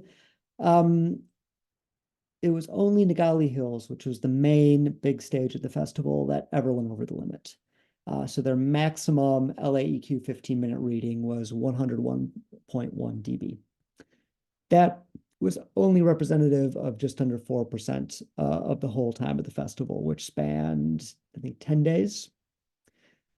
From my experience doing festivals in the States and monitoring sound levels, that's about typical because you have guest engineers coming in. They might not be fully briefed on the sound limit imposed or might not be used to working to such limits.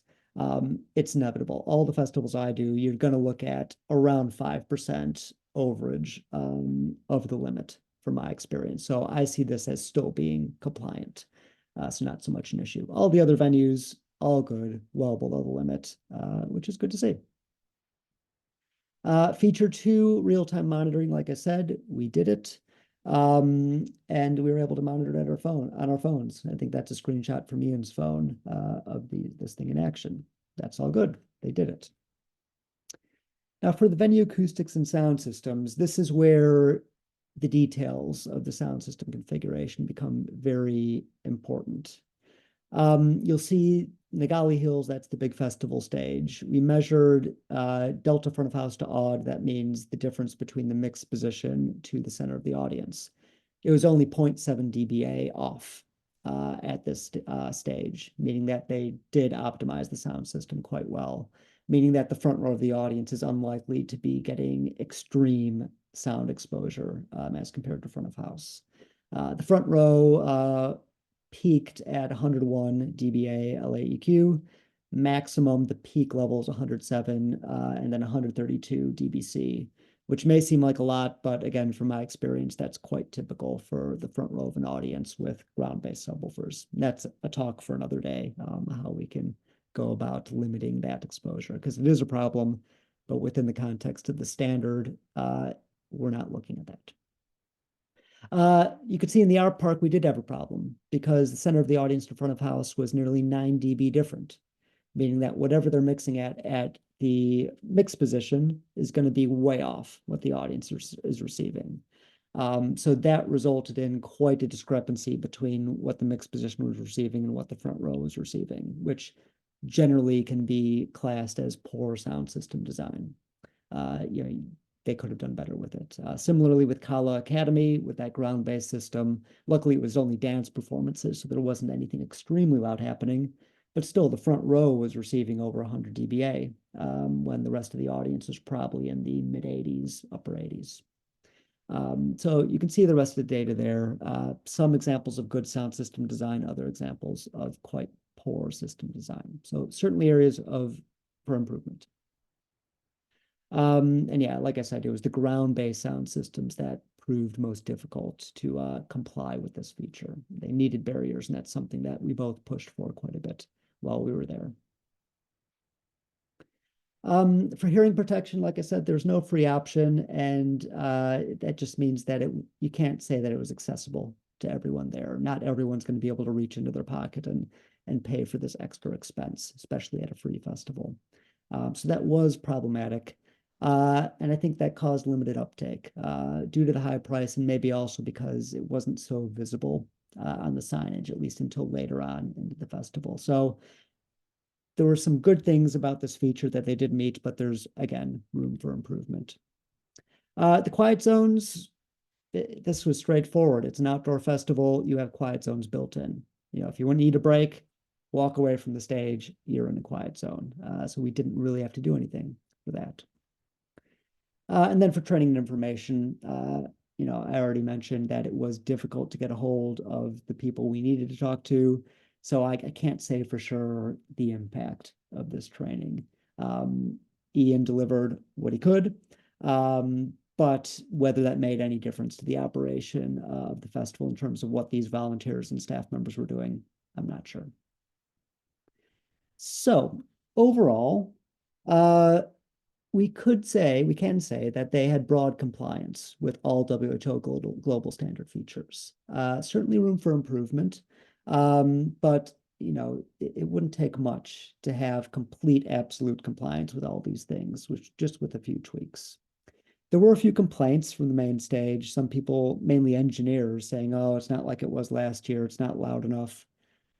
From my perspective, I think that's misdirected. I think they changed the sound system provider from between years, and the sound system provider for the year we were working, in my opinion, produced an undersized sound system. So I think the sound coverage was probably there, but maybe the overall level achieved in certain areas wasn't as good as it could have been. So I'm not sure that's our fault, because to be honest, we never really told them to turn it down. And from my observation, they didn't have a problem complying with the standard. So I think it was some misdirected complaints, just going to us because we're the easy target, because we're the WHO guys.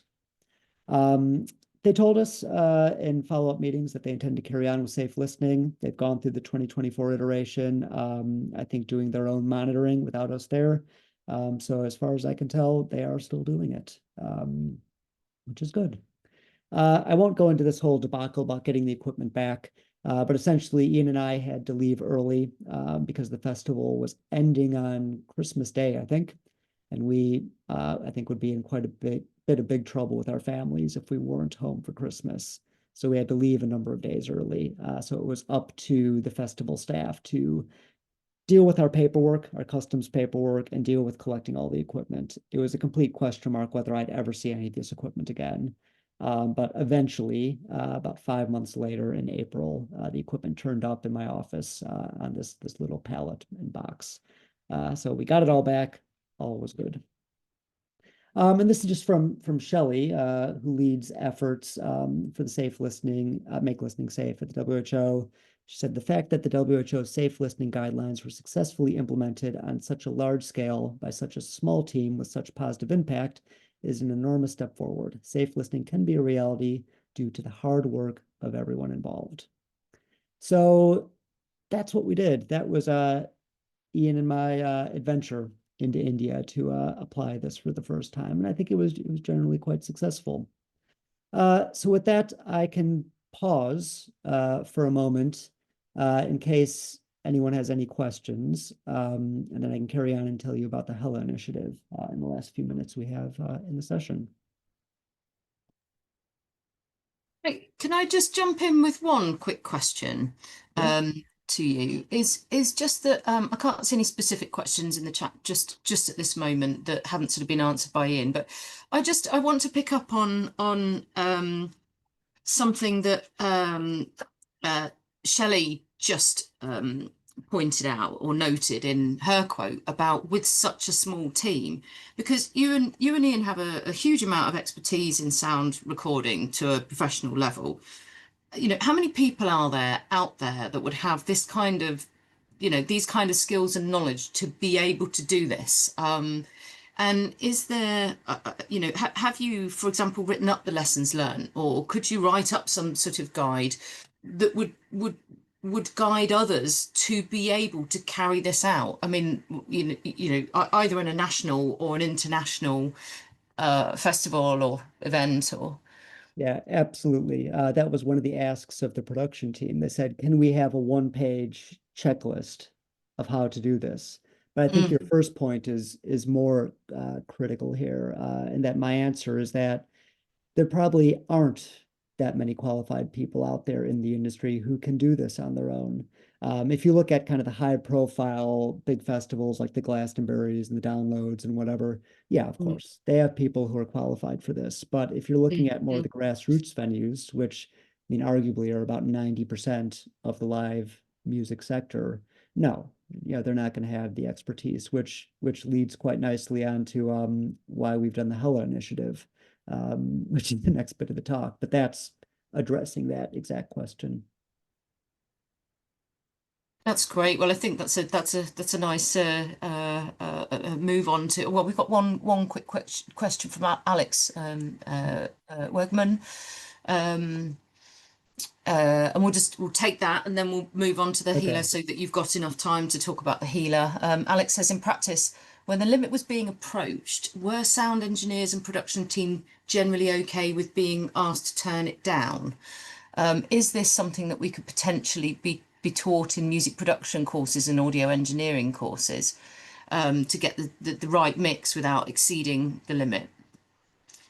Oh, I mean, it's such a delicate thing. I can say from a sound engineer's perspective, yeah, you have to approach that request very carefully because you can easily get someone's back up by saying, oh, can you turn it down?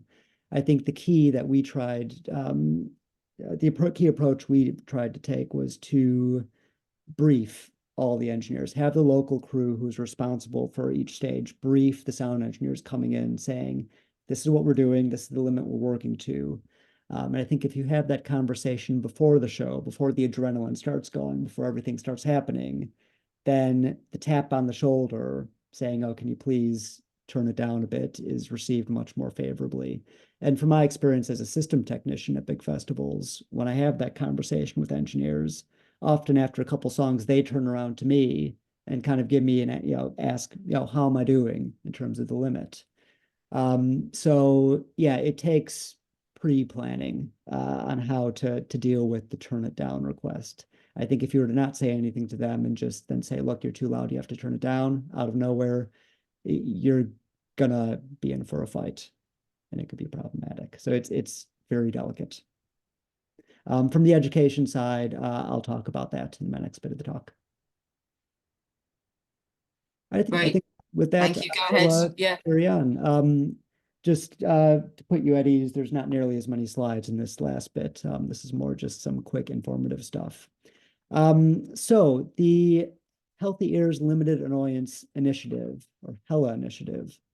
So this is something that has spun out of that Audio Engineering Society technical document that I helped to put together that Ian mentioned in his talk, and that was back in May of 2020.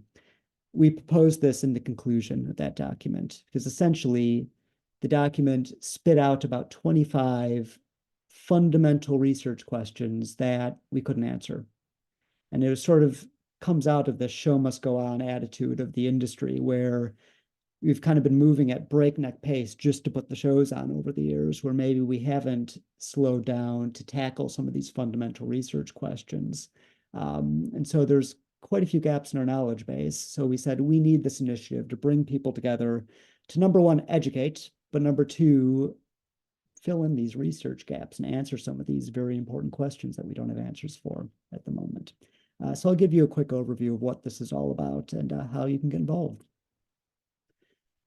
So we've been through most of this already. What led to HELA was the AES document, a number of papers I did with my colleagues who are all involved in the WHO global standard work.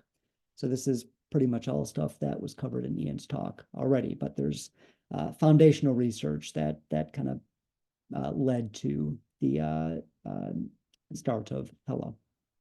The people who put it together, there are 11 of us in total. So you've got people like John Burton, who's arguably one of the top live sound engineers in the world, working with some of the most notoriously loud bands in the world. So if we can convince him to be on board with this and champion it and help put it together, then we must be doing something right. Marcel Koch is one of the top sound level monitoring experts. So I think this is a photo of him at Tomorrowland. He does the sound control at many of the big European music festivals and has done for about 40 years. Alex Krasnick works for Vanguardia in the UK. He does similar thing to Marcel, but at all the big UK festivals. We've got Michael Lawrence. He's based in the US and is a touring engineer. Rob Shepard is an audiologist, NHS audiologist, but also is one of the leaders of the Nighttime Industry Association's Listen for Life program. And that's our UK partners for HELA. So this, again, it's been sort of his career ambition to put in things in place to make live music and live performance more safe from a hearing health perspective. Our audiologists, we drew from my contacts that I had in Chicago, which is where I'm from. So Heather and Laura have previously worked with Michael Santucci at Sensophonics in Chicago, and then have branched off to do their own thing. So they were brought on board to cover the hearing health side of things. Joss Mulder, as Ian mentioned before, is an academic in Australia with live event experience. Elena is our Russian physicist. So way smarter than the rest of us, and she's in there to tackle the difficult questions on sound propagation. So that all is in relation to noise pollution issues. And then Andy Wardle has worked extensively with sound monitoring at music festivals and is also an academic here in the UK. So that was the team. To get things going with it, we needed money. So to get money, we had to contact our professional networks and ask very nicely for some money. So we didn't apply for grants for this or anything like that. We just nicely asked for a bit of money from all these very kind firms who you can see here. So these are some quite major players in the industry. Some you will have heard of, some you probably never will have heard of. But as a collection, these are the companies that make things happen in the live event industry. So we were very fortunate to have this very diverse group of organizations helping to support HELA as founding members. So the first side of HELA is HELA certification. So this is an online course that you can take if you work in the live event sector. And it's for everyone who works in the live event sector, not just for engineers. And the idea is that it gets you up to speed on this fundamental knowledge of effectively how to implement this WHO global standards. It's exactly what Alinka asked, how do you ensure that people have the expertise to do this in practice? This ensures that. So it gives them fundamental knowledge in how to do this, as well as raising awareness of currently accepted best practice. So it looks at everything from audience expectations in terms of sound level and tonality, acoustic design principles, sound system design principles, key aspects of hearing health, even going into how our ears work, how we can protect them, and going into some of the most common hearing disorders.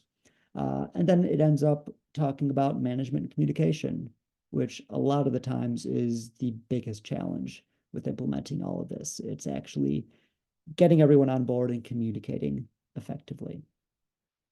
So yeah, there's two brands of this. HELA Core is the short version. That's for non-technical, non-managerial individuals. HELA Complete is the long version, takes about 3.5 hours to do.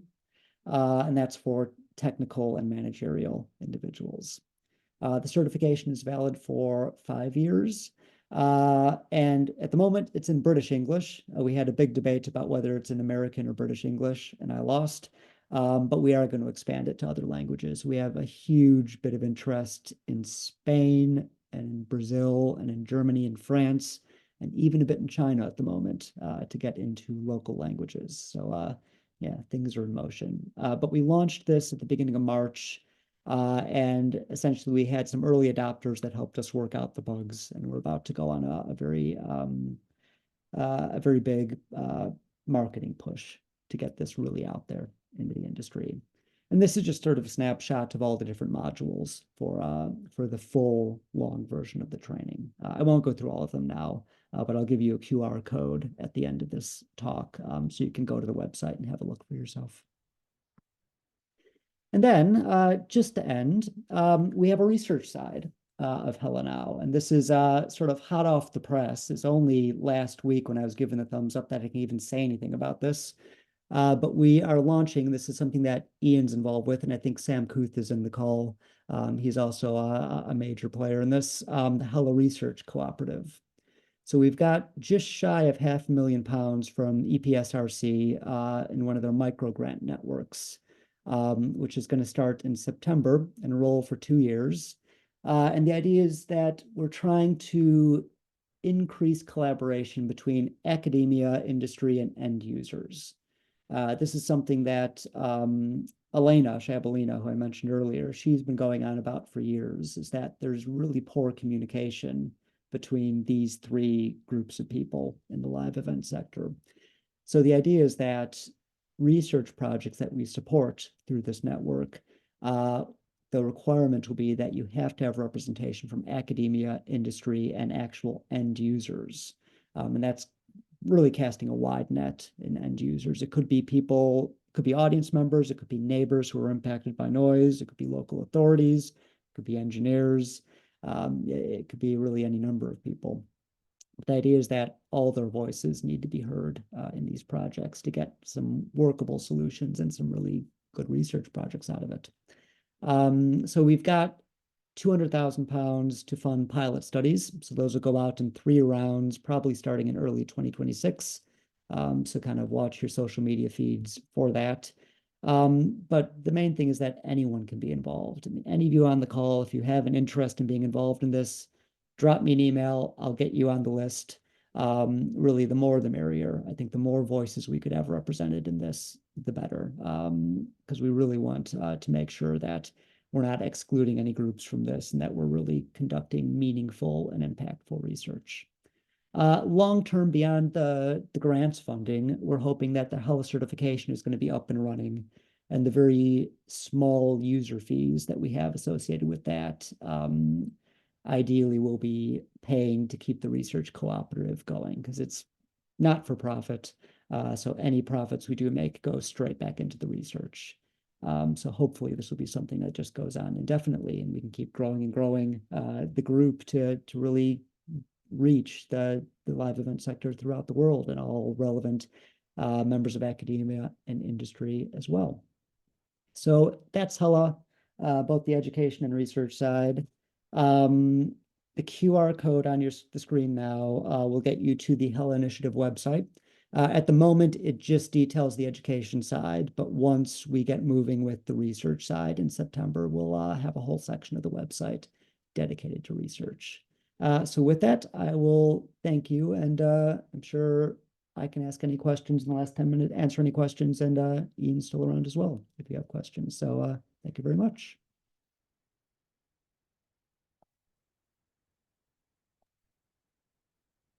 Okay, thank you.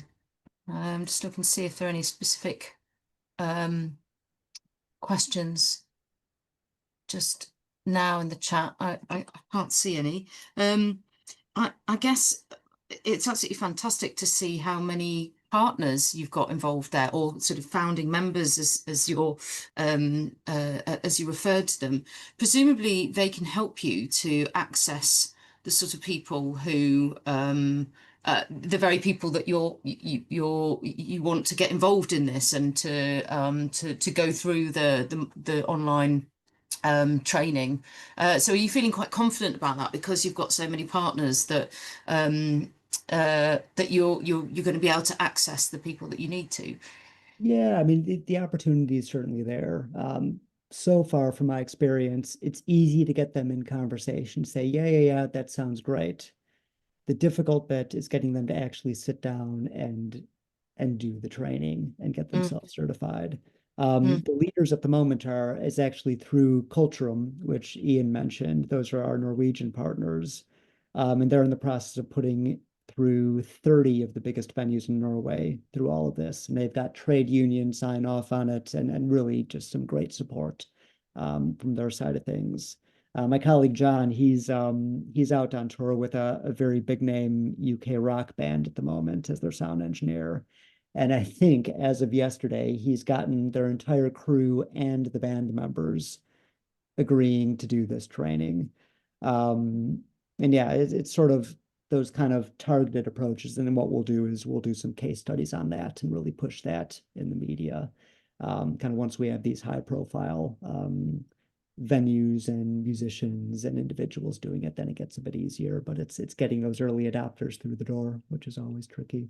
But yeah, I think there's the potential to get this to the right people and get it rolling. mhm. There's there's something to think about in terms of sort of impact gathering around getting these case studies, and then how do you sort of measure change, and how do you get them to reflect on what they've done differently, and how that's impacted on their particular venue. Have you thought through that sort of side of things about how you get them to reflect on how they're implementing what they've learned? Yeah, it'll be easier at some venues than others. If you Mm, look at the major European music festivals and the UK festivals for that matter, they have, most of them will have at least a decade worth of sound monitoring data. That's in mm, logs. That's a legal requirement okay. that they collect it. So in that sense, at least from the absolute sound level perspective, that's an easy win. You can look at the data, compare it to previous years, and see that there's been a change. I know we've been talking to Roskilde Festival, which is one of the big European festivals, and they're very proactive about these things. They've had issues in the past with sound levels and general crowd management issues. So they're always looking to better themselves and improve in this area. So if you get some good proactive festivals like that, they'll do the job for you and collect all that testimonial and hard data.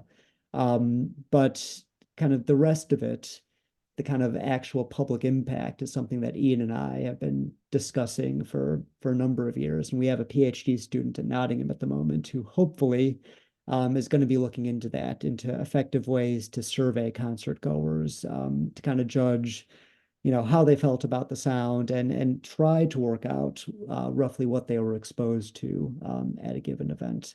But there's admittedly a lot of work to be done in that area to really capture that information effectively. Hmm.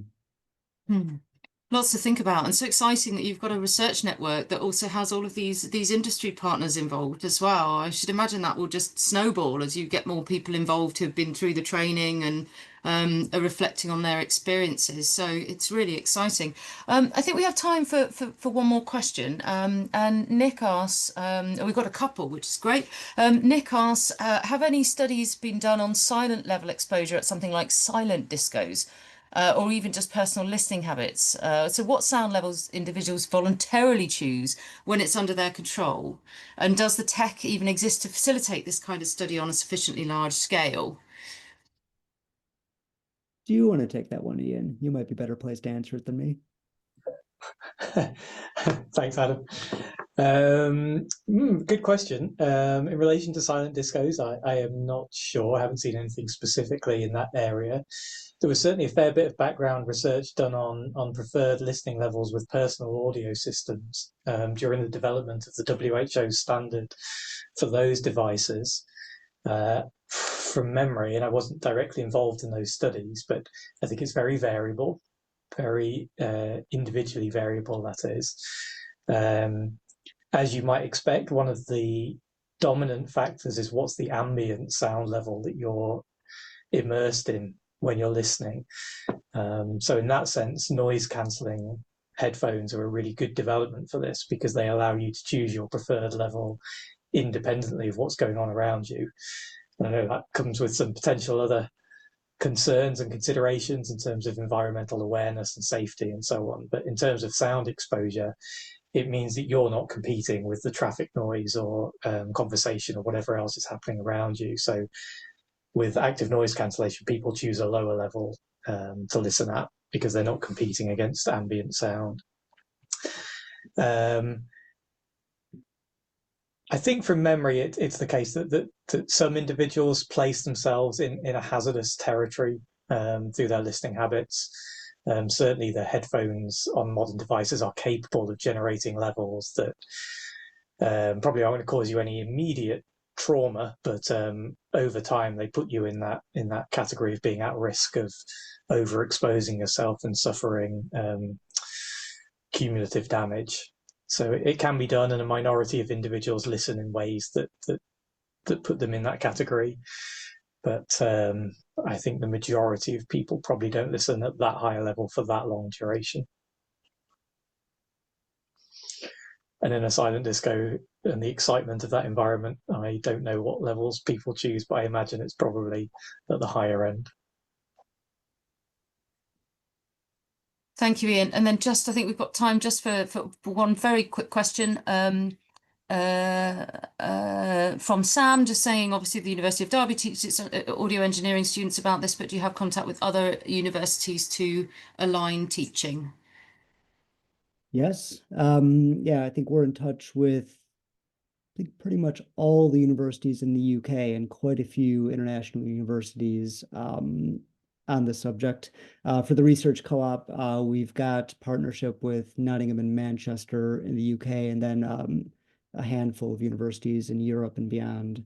But for the education side, I've got Andy Wardle, who's one of the UK academics involved in HELA. He's currently working to reach out to other universities, and essentially the offer is that the HELA training is free for any student, whether it's university or otherwise.